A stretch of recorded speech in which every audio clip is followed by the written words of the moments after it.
Chapter 26. Then Job replied, How you have helped the powerless!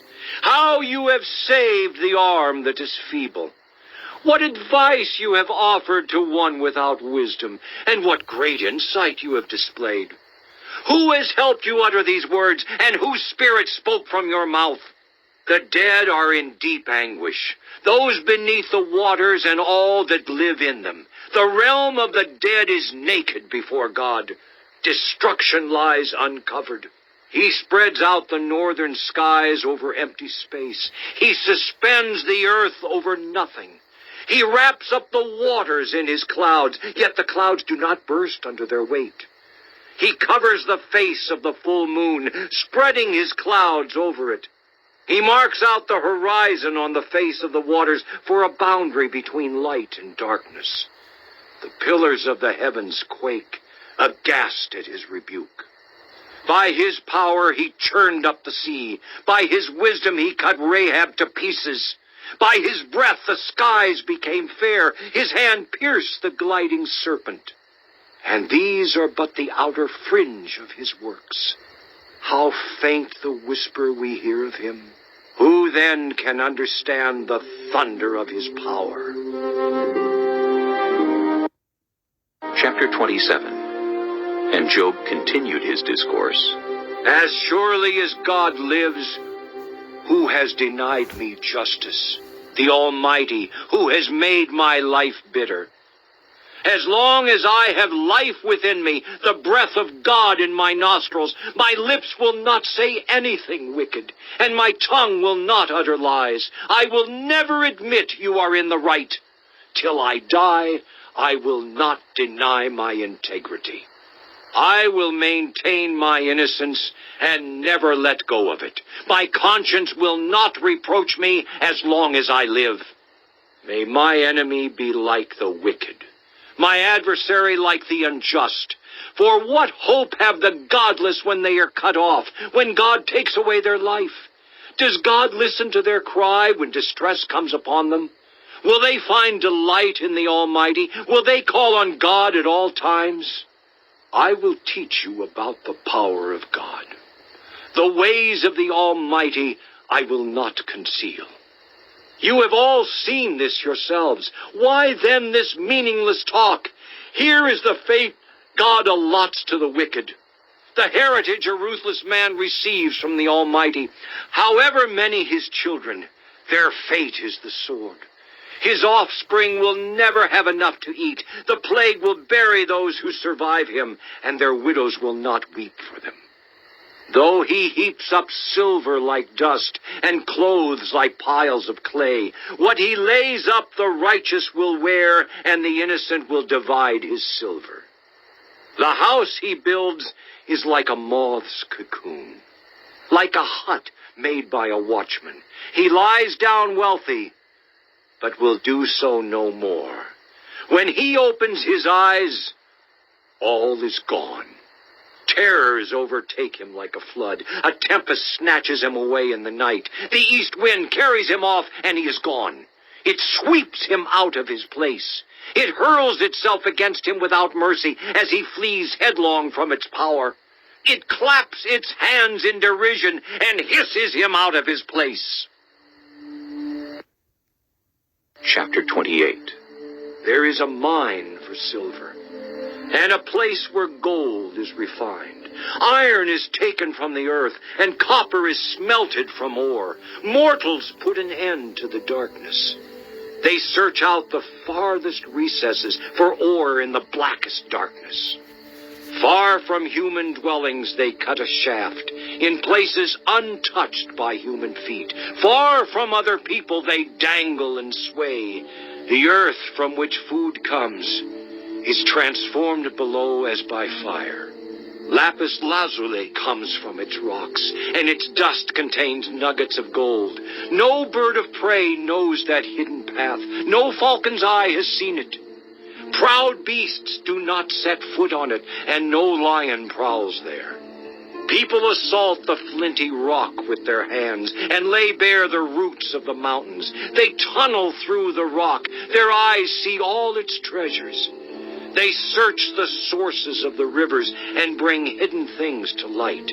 But where can wisdom be found? Where does understanding dwell? No mortal comprehends its worth. It cannot be found in the land of the living. The deep says, "It is not in me." The sea says, "It is not with me." It cannot be bought with the finest gold, nor can its price be weighed out in silver. It cannot be bought with the gold of Ophir, with precious onyx or lapis lazuli. Neither gold nor crystal can compare with it, nor can it be had for jewels of gold. Coral and jasper are not worthy of mention. The price of wisdom is beyond rubies. The topaz of Cush cannot compare with it. It cannot be bought with pure gold. Where then does wisdom come from? Where does understanding dwell? It is hidden from the eyes of every living thing, concealed even from the birds in the sky. Destruction and death say, only a rumor of it has reached our ears. God understands the way to it, and he alone knows where it dwells.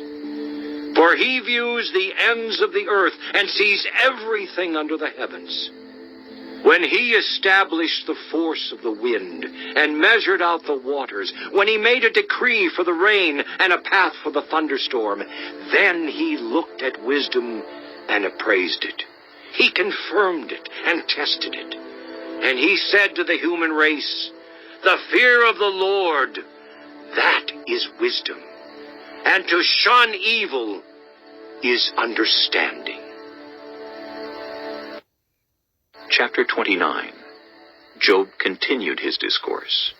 How I long for the months gone by, for the days when God watched over me, when his lamp shone on my head, and by his light I walked through darkness. Oh, for the days when I was in my prime, when God's intimate friendship blessed my house, when the Almighty was still with me and my children were around me, when my path was drenched with cream and the rock poured out for me streams of olive oil.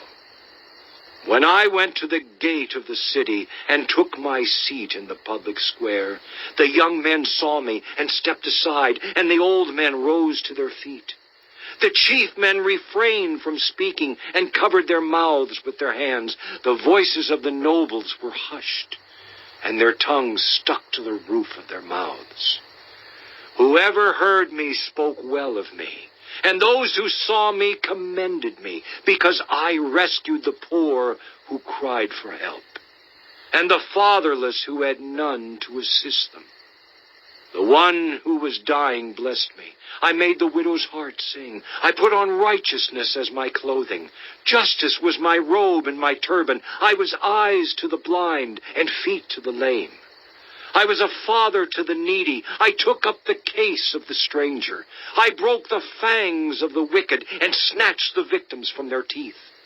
I thought, I will die in my own house, my days as numerous as the grains of sand.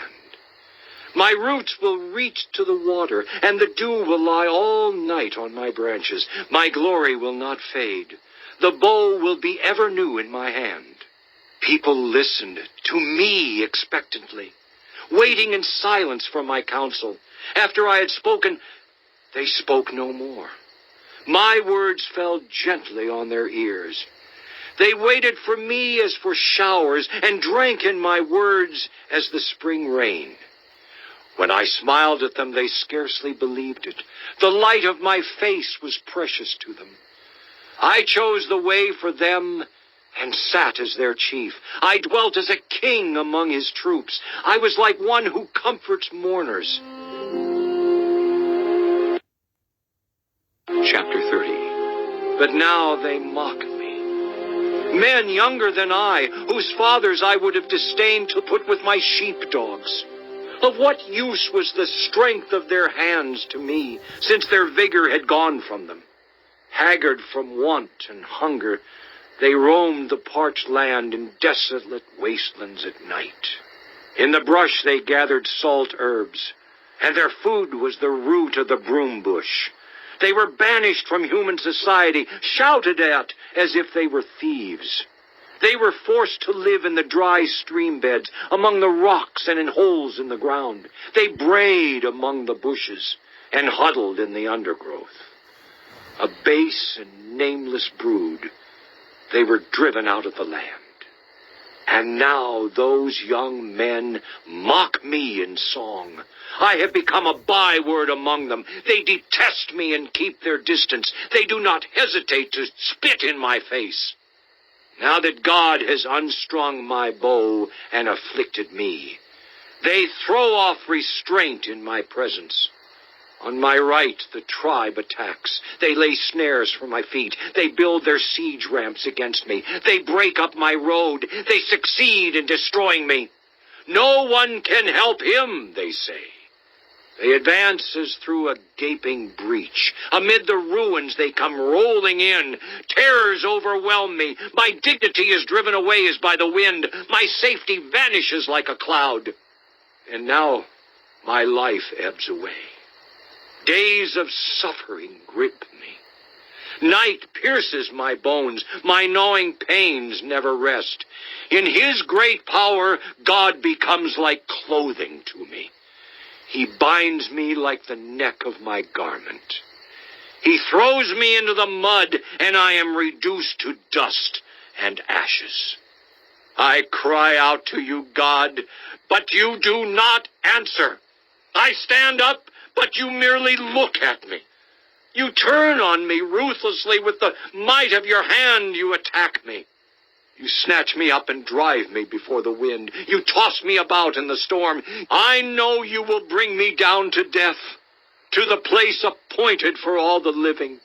Surely no one lays a hand on a broken man when he cries for help in his distress.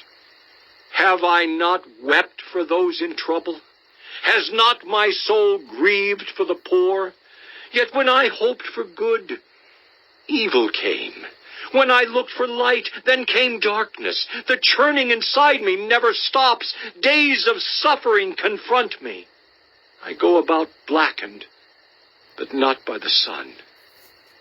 I stand up in the assembly and cry for help. I have become a brother of jackals, a companion of owls. My skin grows black and peels. My body burns with fever. My lyre is tuned to mourning, and my pipe to the sound of wailing.